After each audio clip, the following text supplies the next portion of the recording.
What's up, Buttercup? Welcome back to my channel. Today's video is bookish hot takes that I apparently need to have opinions on. Yeah, that was a little shady. But you see a lot of the writer hot takes or book hot takes or reader hot takes. And then y'all, not really so much in my comments, but like in my Goodreads DMs and Facebook messages, you're like, oh, you should talk about it for some reason. So I made the title shady, but I'm still gonna do it.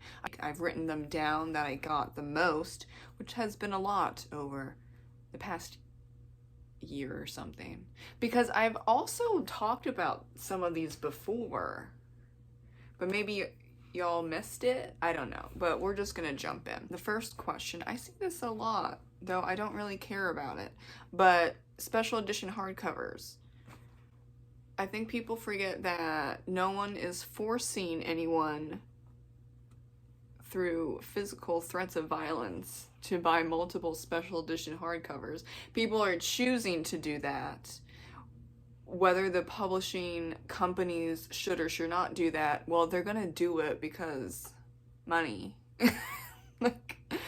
But what needs to happen is enough people do not buy multiple special edition hardcovers of popular books, and then the publishers will understand that. However, the market is showing that consumers want those special editions, and no one's forcing them or threatening to buy 2, 3, 4 special edition hardcovers when they come out.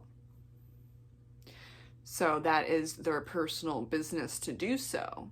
I get where if you really love something that you would want multiple editions.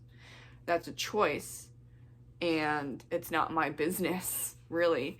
I'm not going to do it, but yeah, I think people need to remember about the personal agency stuff going on, and enough people are buying these special edition hardcovers that then the publishing houses are going to keep doing it.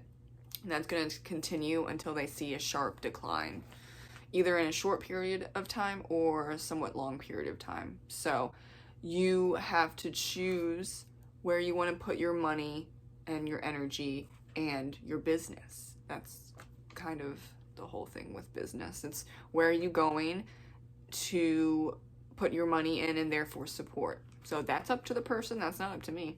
Number 2, authors and readers spaces.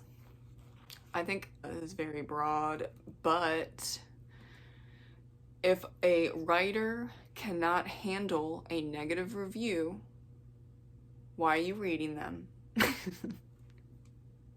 You're doing yourself a disservice, mentally, emotionally, and even physically. Like if you have a panic attack because someone said that your work is trash and that upset you so much that you're physically reacting. This is one of the topics that I've already talked about before, but I'll say it again because it keeps being brought up. A stranger's opinion of you is not your business. Just flat out, it's not your business. And I'm gonna somewhat quote Christian Bale. You ready? If you have a problem with me, text me. If you have a problem with me and you don't have my phone number, then you don't have a problem with me. And that's so true. Like the people that I care about, whether it's personal or business, they can get in touch with me if they have a problem with me or my books or whatever. If you don't,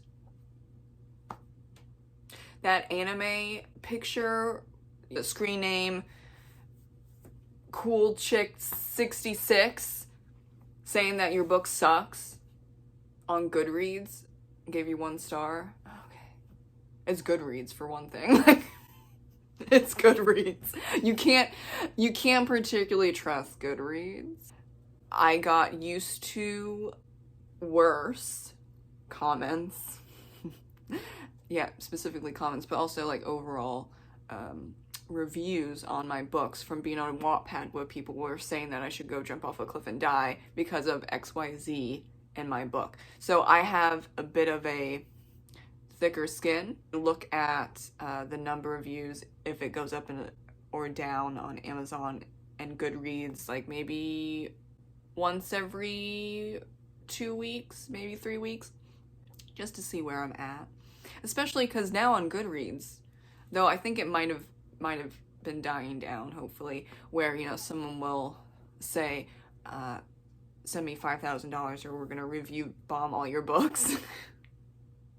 So I'm keeping up with the Joneses on that. Did I miss a email or a Goodreads message where someone threatened to review bomb all my books, or if not, you know, $5,000, I missed the deadline?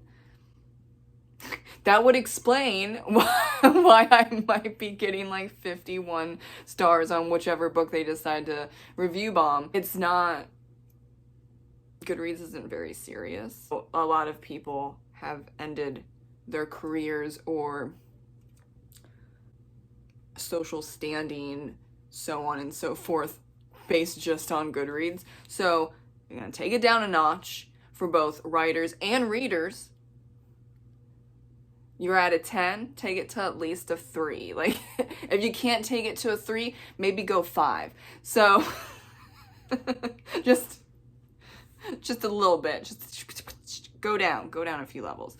Everyone needs to take a breath and think about what you're about to post when you hit send. No matter if you're a writer or a reader, take a moment. Number 3, AI writing books and creating book covers. That would be a no. I just recently saw a late night interview. I don't know who it is. I don't really do the late night. It was on YouTube. And Neil deGrasse Tyson was told that all of his nonfiction books were then put into an AI program. Maybe it was ChatGPT. I don't know. I can't keep up with all these things because a bunch of companies now have something like ChatGPT. But anyway, now that particular program has learned all about XYZ information based on Neil deGrasse Tyson's hard work over decades, right? And he was conflicted. And I think this is a little different than a fiction writer because he's a scientist. And what he said was, well, I want people to have access to knowledge, of course. However, I didn't consent to that. And that's a lot of work because as of, I think, that interview, he has like 15 books out. 15 non-fiction books. That's a lot of work, a lot of time, a lot of effort, a lot of money. I would be pissed. He wasn't completely angry. I felt like he was a bit conflicted, and I can understand in that instance because he is so into spreading information, whether you like him and his delivery or not. That's what he loves to do. I would say stealing if you did not ask the writer to input their whole book or all of their books or any type of work into a AI system and then it learns all that stuff, or it takes in that information and then spits it out to other people if they ask a question about or kind of like that information. I think people are not 100% knowing what AI does. However, they also don't seem to understand that AI has been around for a long time. And when people say, I'm never going to use AI, okay, then stop using Grammarly, Pro Writing Aid, and even Word. Okay, so you need to be specific on what you're going to use AI for and what you're not going to use AI for. 4, author tubers giving advice when a lot of readers think their books suck. Oh my god. Yeah, I don't know. I think if you're successful and I think that your books are overall good, then I'll listen. And what is success? That's going to depend on your personal thoughts of what success is for you and for other people. And some people might say, oh, well, that's not good enough, or I don't like their advice for this specific genre, or blah, blah, blah. I'm like, that is absolutely valid. For me personally, I'm going to listen to certain people and other people, I guess, like AuthorTuber. I'm not particularly going to take their advice, but I'll listen. I think that's a distinction as well. Listen versus take the advice. Should have noted that in the beginning. I'm doing this off the cuff. Just bear with me, okay? Number 5, there's romance in every popular book now. I don't think that's accurate, because when you say every, you're talking about every single book that's been published has romance. And are you saying romance like actual genre? Because that's not accurate. If you're talking about romance as a subplot, okay, a bit more accurate, but then it's still not every book, sorry. So that's not gonna work for me. Yeah. Should there be more friendships instead of romantic partners? Sure. I do that in a lot of my books. And there's also romance in some of them, but not the romance genre, capital R romance, right? But I do think that family and friendships should be more at the forefront. So if you're talking about that and that's why you're annoyed, then that's a different conversation, maybe worded a little differently so people understand where you're coming from. That was only, what, 5? And we're a little deep into this video, so I'm gonna split it up. This is gonna be part 1. So watch for the next hot take video. And thank you so much for watching. Comment with your thoughts below, and I'll see you in the next video. Bye.